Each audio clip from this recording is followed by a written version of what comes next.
क्या आपको पता है इंडिया चांद के साउथ पोल पे उतरने वाला दुनिया का पहला देश बन गया है, क्योंकि इसरो का चंद्रयान 3 मिशन चांद की सतह पे सफलतापूर्वक सही तरीके से लैंड कर गया है। इसके साथ ही इंडिया चांद पे सॉफ्ट लैंडिंग करने वाला दुनिया का चौथा देश बन गया है।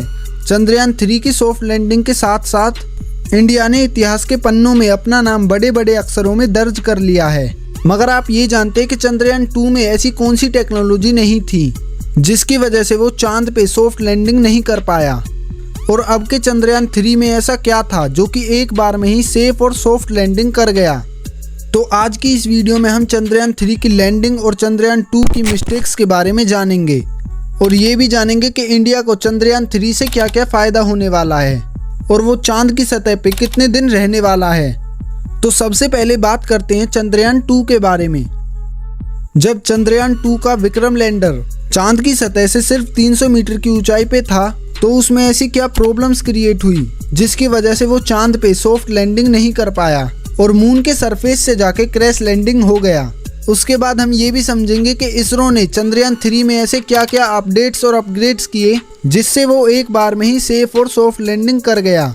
देखिए, चंद्रयान 2 भी काफ़ी हद तक सक्सेसफुल रहा था, लेकिन विक्रम लैंडर की डायरेक्शन में 2 पॉइंट ऐसे आए जिस वजह से चंद्रयान 3 क्रैश लैंडिंग कर गया। आज से 4 साल पहले विक्रम लैंडर की लैंडिंग में जो दिक्कतें आईं उनको समझना ऑलमोस्ट इम्पॉसिबल है। अगर हम थोड़ा पीछे जाके ये समझें कि इसरो की विक्रम लैंडर को सॉफ्ट लैंडिंग कराने की एग्जैक्ट प्लानिंग क्या थी, तो धरती से ही शुरू करते हैं। इंडिया के आंध्र प्रदेश में साउथ धवन स्पेस सेंटर के नाम से एक जगह है जहाँ से चंद्रयान 2 को लॉन्च किया गया था। जो ये बूस्टर आप देख रहे हैं, सबसे पहला काम इनका ही होता है। जैसे ही इनका फ्यूल खत्म हो जाता है तो ये इससे सेपरेट हो जाते हैं। अब वीडियो में थोड़ा आगे जाके हमें ये पता चलेगा कि विक्रम लैंडर के साथ ऐसी क्या गड़बड़ी हुई जिससे वो चांद की सतह पे क्रैश लैंड कर गया। देखो, ये मून का सरफेस है जहाँ चंद्रयान 2 लैंड होना था। अगर इस लोकेशन से हम थोड़ा दूर जाते हैं तो इस एरिया को फाइन ब्रेकिंग फेज बोला जाता है, और अगर हम थोड़ा और आगे तो इस एरिया को कैमरा क्वेस्टिंग फेज बोला जाता है, और इनसे भी थोड़ा और आगे जाए तो ये एरिया कहलाता है रफ ब्रेकिंग फेज। तो अब समझते हैं कि चंद्रयान 2 में गड़बड़ कहाँ हुई थी। चंद्रयान 2 जब रफ ब्रेकिंग फेज में एंटर हुआ था तब तक सब कुछ ठीक था, लेकिन रफ ब्रेकिंग फेज जब खत्म हुआ तो इसके बाद शुरू हुआ camera questing phase. Camera questing phase में चंद्रयान 2 4.3 किलोमीटर ट्रेवल करने वाला था। चंद्रयान 2 के अंदर यहीं से गड़बड़ी बनी थी।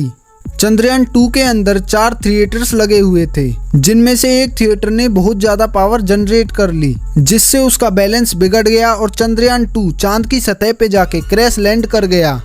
तो ये थी चंद्रयान 2 की बातें। आइए अब बात करते हैं चंद्रयान 3 में इसरो ने ऐसे क्या अपडेट्स किए हैं जिससे कि वो मून की सतह पे सॉफ्ट लैंडिंग कर गया।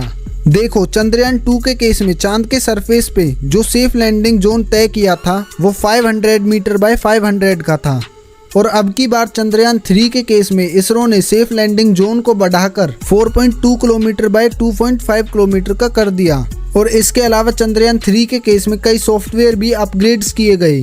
अब बात आती है कि इंडिया को इससे किस तरह फायदा होगा। देखो, इससे इंडिया को जानकारी मिलेगी चांद के बारे में, चांद की मिट्टी के बारे में, और इससे भी अलग और भी काफी सारी बातें पता चलेंगी। और सबसे जरूरी बात, चंद्रयान 3 चांद की सतह पे केवल 14 दिनों तक रह सकता है, और उन्हीं 14 दिनों में इंडिया को वो सारी इंफॉर्मेशन प्रोवाइड करेगा चांद के बारे में। तो गाइज, ये सारी जानकारी थी चंद्रयान 3 के बारे में कि इंडिया को किस तरह फायदा होगा चंद्रयान 3 से।